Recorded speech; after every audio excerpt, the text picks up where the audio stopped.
The 2025 Japanese Grand Prix.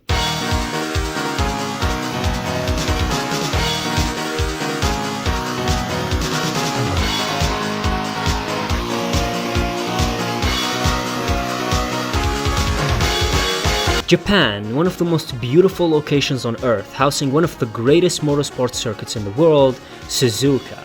Best known for the 130R corner where stuff goes batshit insane. To the inside, tries to block the line in 130R, and Alonso having... In 2025, however, let's just say that it was in fact not so insane. And the crowd goes mild, everyone is falling asleep, this is absolutely sane. But first, we have to talk about Tsunoda's move to Red Bull, which... it happened. And like a million AI-generated channels made sure to let us know. Now, I had to be that guy, but I kinda told you so. I mean, not to beat my own meat or anything, but I kinda told you so, I don't know. We also have to talk about Haas and Red Bull, who realized they won't be scoring that many points this season, so they decided to go for style points instead. Like a certain Italian team before them did.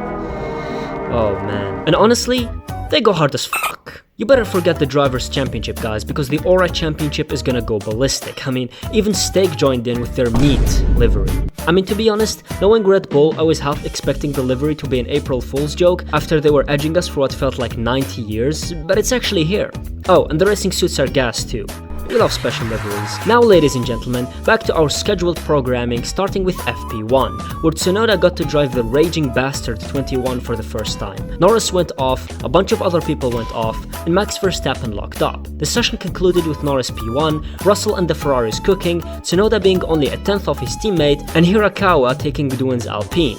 Something that they definitely didn't regret doing just a few hours later. In FP2, Sainz's Williams was bouncing in turn 13 harder than your mom bounced on my couch. 8 minutes into the session, Doohan hit the classic F124 move, forgetting to close the DRS. Okay, not forget, he technically brushed the brakes, but still. This will further strengthen the case for him getting sacked, for sure. Something that will most definitely happen, especially when this guy is involved in making the decision, and this guy is on standby. Fernando then discovered that the IRL glitch he was abusing to continue racing at his age finally got patched. The session then resumed for 5 minutes until the grass caught on fire. It was put off, 5 seconds later it was back on fire again.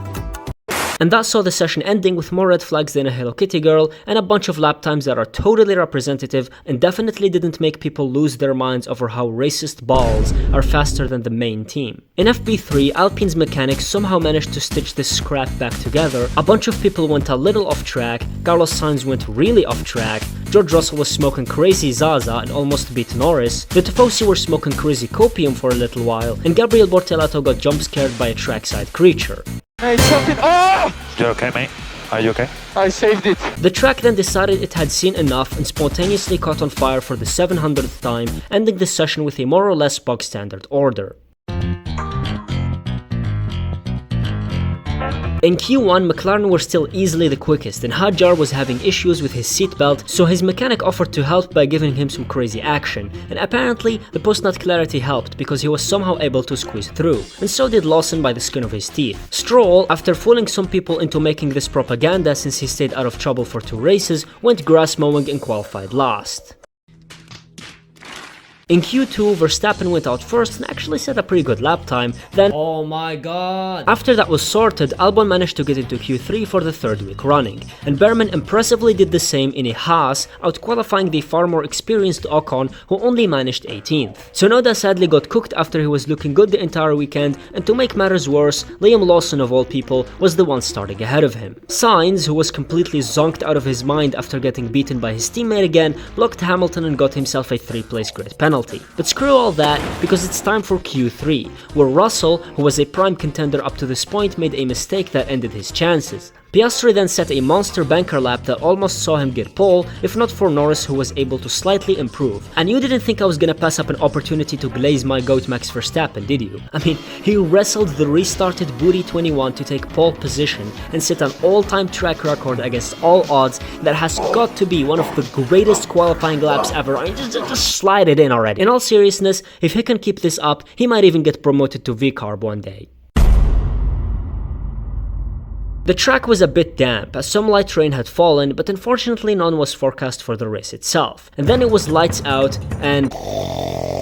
I mean, it wasn't that bad. Like, Tsunoda got past Lawson, Sainz and Hamilton both pulled off beautiful sends, and Verstappen was having an issue with the upshifts that definitely didn't make me require a pit stop to change my underwear. Antonelli cut the chicken, and then, wow, get this, Sainz also cut the chicken. Are you not entertained? This is absolutely crazy. If you somehow managed to stay awake, good, because now it was time for the pit stops. Piastri was brought in first, then Verstappen and Lando on the same lap, where the Red Bull pit crew cocked it and lost all the advantage Max built, which led to this. He forced me up. Okay, we're on it. Saw me alongside. I was easily alongside. We're on it. He drove himself into the grass. Which was then dismissed by the stewards. Side note, this allowed Kimi Antonelli to become the youngest ever race leader, and Albon was having a nervous breakdown over the radio. These shifts are so bad.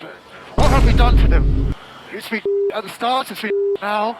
Yeah, the same I've been talking about all the time. We then had a close battle at the front, with Norris closing in slowly, and Piastri doing the same to him, which at one point led to the swap becoming a possibility, but that never came into fruition, and Verstappen was able to bring it home. And I'm fully convinced that this is because the livery added at least 10 horsepower, and the Red Bull should definitely make it the standard one. The rest of the top 10 were exactly the same as they started, apart from Hamilton and Hadjar. Stroll was back to his natural habitat, and Tsunoda managed 12th, which is something I'm not sure what to think about, because on the one hand, he's behind a Haas and a Williams whilst his teammate won the race, but on the other hand, he's had very little practice in that notorious car.